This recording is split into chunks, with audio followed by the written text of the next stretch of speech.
Beaucoup d'afrodescendants veulent un monde noir fort ou une Afrique forte. Mais les premiers à calomnier, jalouser, descendre complètement leurs semblables, c'est eux. Regardons nos incohérences. Blaf, bonjour, Africains, Africaines, Afrodescendants, Afrodescendantes, je vous salue. Aujourd'hui, nous allons parler de nos générations futures, nos futures générations. Je pense que si on ne fait pas attention, franchement, on va vers la catastrophe. Franchement, hein. Je vous le dis parce que vous connaissez, enfin j'espère que vous connaissez, si vous ne connaissez pas, c'est pas un souci, je vais vous le dire tout de suite, le thème de ces audios, de cette chaîne, c'est la mise en lumière d'une catégorie d'afrodescendants qui a du mépris vis-à-vis du monde noir, qui a du dédain. Ce sont des gens qui sont cachés parmi nous, hein, ils sont sur toute l'échelle sociale. Nous avons l'habitude de parler des dirigeants africains ou bien des élus dans la Caraïbe, par exemple. Enfin bref, tous ces dirigeants politiques dans nos pays qui ont du mépris vis-à-vis de la population. Si vous trouvez que j'exagère dans mes propos, faites des recherches sur le continent, notre continent, regardez le bordel que c'est, les épidémies, les guerres, etc. Et vous remarquerez que quand même ce sont des dirigeants qui nous ressemblent, qui sont à la tête de ces pays. Dans la Caraïbe, c'est pareil. Regardez la tête des dirigeants qui sont dans la Caraïbe, vous voyez bien que ce sont des afrodescendants. Et ce qui ressort, c'est quoi dans la Caraïbe? C'est le chômage, le chlordécone, etc., etc. Les terres qui sont vendues, etc. Les Martiniquais, les Guadeloupéens qui ont toutes les difficultés du monde à élever leur famille. Sur le continent, c'est pareil. Donc, je ne suis pas en train de délirer. Mais on a déjà identifié le type de personnes qui dirigent nos pays. Ce qu'on oublie, c'est qu'au sein des masses populaires, nous avons des afrodescendants qui sont du même calibre que ces dirigeants.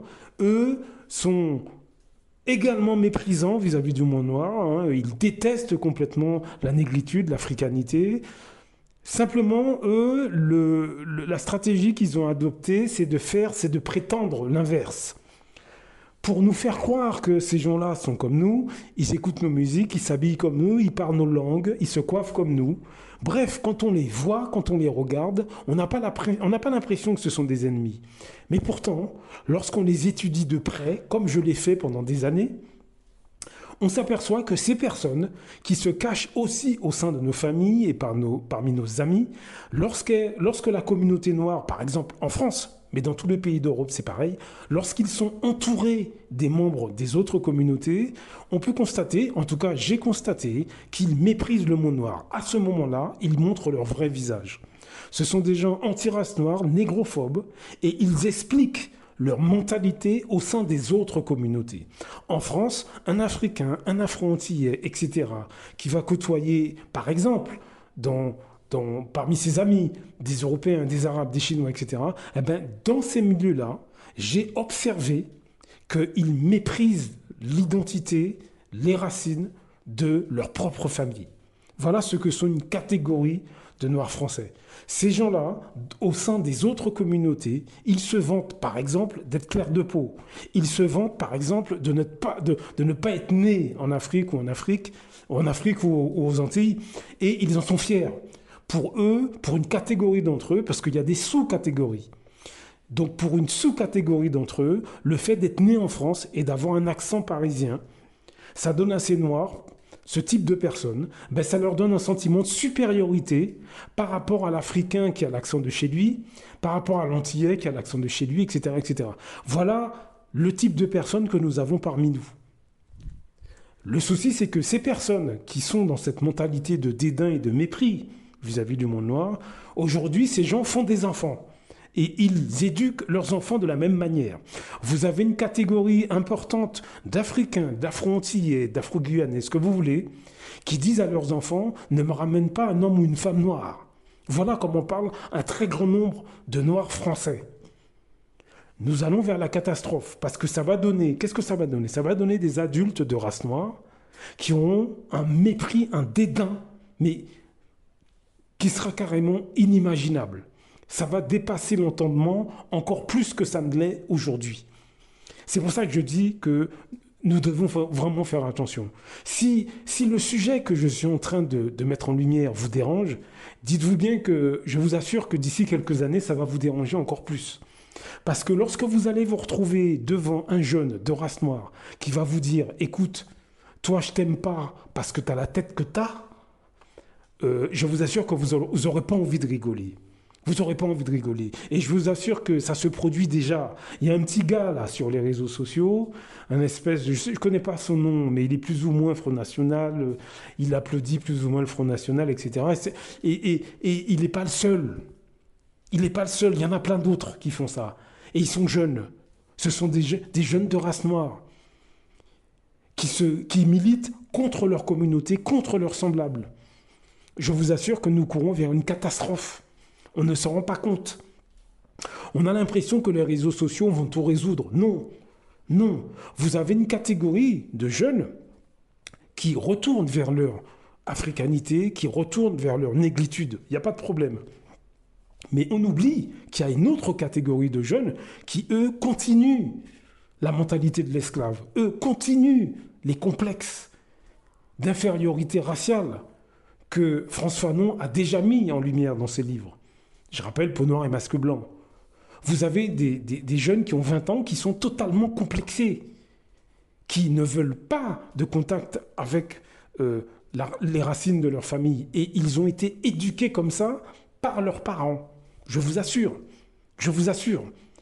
Donc nous allons vers une catastrophe, nous allons vers des gens qui vont œuvrer contre leur communauté, contre leur pays d'origine. Ils seront récupérés par d'autres pays, par des partis politiques, par des associations politiques de malfaiteurs, si vous voyez ce que je veux dire.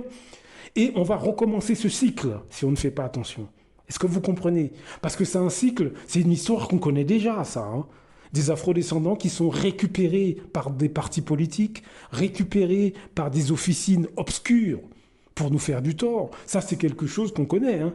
Eh bien, si on ne fait pas attention, on va reconnaître, on va recommencer, on va, dans les années qui viennent, on va reconnaître encore que nous avons ce type de problème. Donc ce sera c'est un cycle qui est interminable si on ne fait pas attention. Est-ce que vous comprenez? Donc nous devons prendre le problème à la racine. Et c'est l'objectif de ces audios, c'est l'objectif de cette chaîne. On doit prendre conscience qu'une catégorie d'afrodescendants qui ont aujourd'hui entre 20 et 50 ans sont anti-race noire, négrophobes. Ils sont sur toute l'échelle sociale. Ils sont en masse au sein des masses populaires. Alors, ce n'est pas tout le monde, évidemment. Non, c'est une catégorie au sein du monde noir. Et ces gens sont également parmi vos familles, parmi vos amis. C'est dans ces sphères-là qui sont les plus actifs. C'est-à-dire qu'au quotidien, ils détruisent racialement, si vous voulez, au quotidien, pour casser finalement leur culture et leur identité, ils vous atteignent par le biais de la confiance en vous. Ils vous font perdre votre confiance en vous. C'est ça qu'ils font au quotidien. Que font-ils? La jalousie, la calomnie, la mesquinerie. Ils utilisent la calomnie pour casser les meilleurs éléments du monde noir. Voilà ce que font les gens que je vous décris. Au sein de vos familles, parmi vos amis. Ils sont aussi parmi vos collègues qui vont vous jalouser parce que vous avez réussi à décrocher un poste. Ce sont ces noirs dans les boulots qui vous causent problème. Ce sont ces membres de votre famille qui vous calomnient au sein de la famille. Il y en a même qui vont jusqu'au meurtre. Beaucoup de pays d'Afrique, les gens empoisonnent leurs frères, leurs sœurs, leurs pères, leurs mères, leurs amis qu'ils connaissent de longue date. Regardez sur l'Internet, il y a des dizaines et des centaines de milliers de témoignages de ces problèmes. C'est de ces personnes-là dont je vous parle. Ils sont cachés également au sein de vos familles, parmi vos amis, et ils font des gamins. Ils font des gamins. Donc qu'est-ce qu'on fait? On va laisser ça à nos générations futures. Qu'est-ce qu'on fait? On continue à acheter des téléphones et des voitures? Qu'est-ce qu'on fait? On organise des soirées, des week-ends grillades? C'est ça qu'on fait? Non. On doit en parler, mes amis. C'est un problème mental. Nous sommes devant des gens déséquilibrés qui font eux-mêmes des enfants. Nous devons utiliser la psychologie. Nous devons utiliser nos traditions pour régler ce problème. On doit faire appel à nos psychologues, nos psychiatres de la communauté, ceux intègres, je dis bien. Il y a plusieurs exemples. Nous avons Eugénie Dosakenom qui fait un travail. Nous avons Aberlinta Lopez. Allez voir ses vidéos, tapez son nom sur les moteurs de recherche. Vous avez une chaîne qui s'appelle Black Spirit qui fait ce travail. Il y en a bien d'autres encore. Il y en a bien d'autres. On doit trouver un moyen de contrecarrer cette mentalité. C'est un problème de santé publique. Nous avons un trouble du comportement au sein de nos communautés et dans nos pays d'origine, au sein de nos sociétés africaines ou afrodescendantes, quel que soit le pays. Ce problème n'est pas traité. On va laisser ce problème aux futures générations. On doit se bouger. Ça commence déjà par en parler. Parlez-en. J'ai donné beaucoup de caractéristiques de ces personnes dans toutes ces vidéos, dans tous ces audios. Utilisez-les pour apprendre à les repérer dans votre entourage. Lorsque vous voyez un membre de la famille qui continuellement, il calomnie les membres de la famille, il crée des problèmes aux membres de la famille, des amis qui jalousent les autres afrodescendants, commencez à vous méfier de ce type de personne. C'est un malade. C'est quelqu'un de déséquilibré. Quand vous êtes dans les rues, vous voyez un noir qui se méfie d'un noir qu'il croise et qu'il ne connaît pas, sachez que c'est un déséquilibré. Tous ces noirs qui veulent être clairs de peau sont des déséquilibrés, des malades.